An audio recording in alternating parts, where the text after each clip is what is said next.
આ એકાદશી વ્રત એવું છે કે જેના દ્વારા જીવાત્માના સર્વે મનોરથ પૂર્ણ થાય, એને મોક્ષ, સ્વર્ગ, શરીરનું આરોગ્ય, સરળ સ્વભાવવાળી પત્ની અને રાજ્યનું સુખ ભોગવે એવો સુપુત્ર એકાદશીનો ઉપવાસ કરવાથી મળે.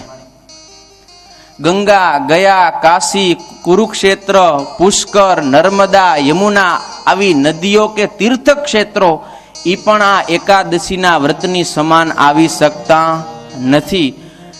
ભગવાન શ્રી હરિ કહે કે પાપને બાળવાની અંદર એકાદશીનું વ્રત જેવું બીજું કોઈ આ જગતની અંદર વ્રત નથી. એકાદશીની સમાન કોઈ વ્રત આવતું નથી.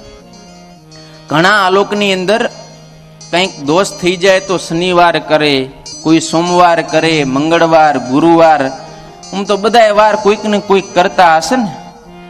પણ એટલા ગમે એટલા વારના વ્રત ઉપવાસ કરો પણ એકાદશીની હારે કોઈ આવી શકે નહીં. 15 દિવસે આવતી એક એકાદશીનો ઉપવાસ કરે તો 15 દિવસ દરમિયાન જેટલા પાપ કર્યા હોય ને એ બધા બળીને ભસ્મ થઈ જાય. આ એકાદશીનો મહિમા છે.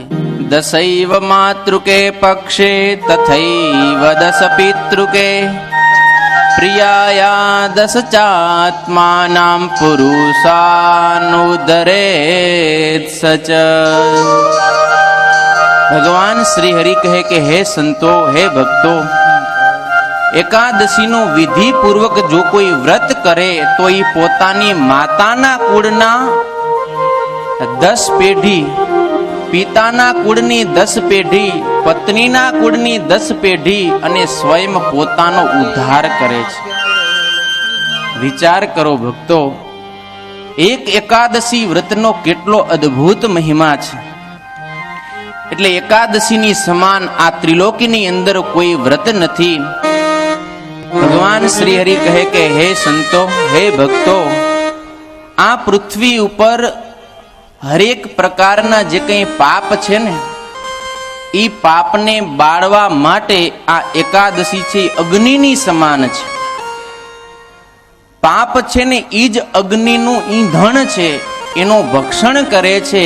આવો એકાદશીનો મહિમા મેં તમારી આગળ કહ્યો, એને તમે અંતરમાં ધારજો અને સૌ કોઈ પોતાના હિત માટે આ એકાદશીનું વ્રત અવશ્યપણે કરજો.